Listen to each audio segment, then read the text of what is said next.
जो असल बात है वो सिर्फ बात सिर्फ फिरकावारियत तक खत्म नहीं होती। हम्म।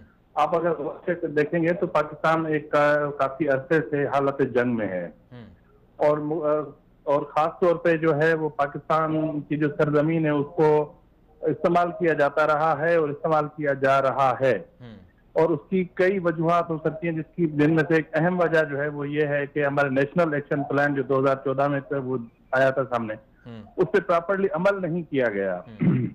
और दूसरी जो अहम बात है हमारे सामने आई है, जो मतलब पुलिस हुकाम भी जो इन्वेस्टिगेशन कर रहे हैं उन्होंने की है कि अफगानिस्तान और ईरान दो ऐसे ममालिक हैं, पाकिस्तान के पड़ोसी ममालिक हैं, जहां बॉर्डर क्रॉस करके पनाह लेना बहुत आसान है। हम्म।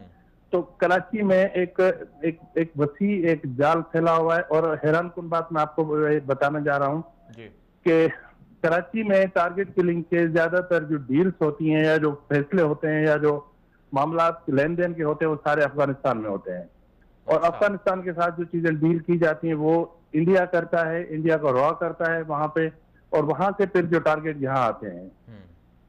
तो ये जो 6 खतरनाक दहशतगर्द ग्रुप पकड़े गए हैं, तो इसके बारे में जो कहा है कि पड़ोसी ममालिक मुलव्वस हैं, यानी कि इंडिया का रॉ और ईरान ये दोनों मुलव्वस थे इसमें, और जमीन अफगानिस्तान की इस्तेमाल हुई। फिर देखें इसमें जो चीजें सामने आई, अब फैक्ट जो है वो तो कंप्लीट, जब इन्वेस्टिगेशन कंप्लीट होगी तभी सामने आएंगे। लेकिन हकीकत ये है हम्म। कि जो गिरफ्तार हुए हैं ये वो हैं जो जस्ट एक फ्रंटमैन थे, या जिसको यूं कहेंगे जिनके हाथों में वेपन था। हम्म। असल वो लोग हैं जिन्होंने ये सब कुछ करवाया। और हमेशा जिस तरह आपको याद होगा, आपने ही एक प्रोग्राम किया था अपना अलकितानी साहब वाला, बिल्कुल। उसमें भी आपने देखा होगा कि जो दहशतगर्द थे वो बआसानी ईरान निकल गए थे। सऊदी सफारत का और कत्ल यहाँ जो करके वो पकड़े, ईरान चले गए थे। जी जी, अब उसकी बुनियादी वजह ये थी कि ईरान का बॉर्डर क्रॉस कर लेना बहुत इजी है हम्म। बनस्बत इंडिया जाने के। और इंडिया को जितनी भी डील्स करनी होती हैं वो अफगानिस्तान से करता है।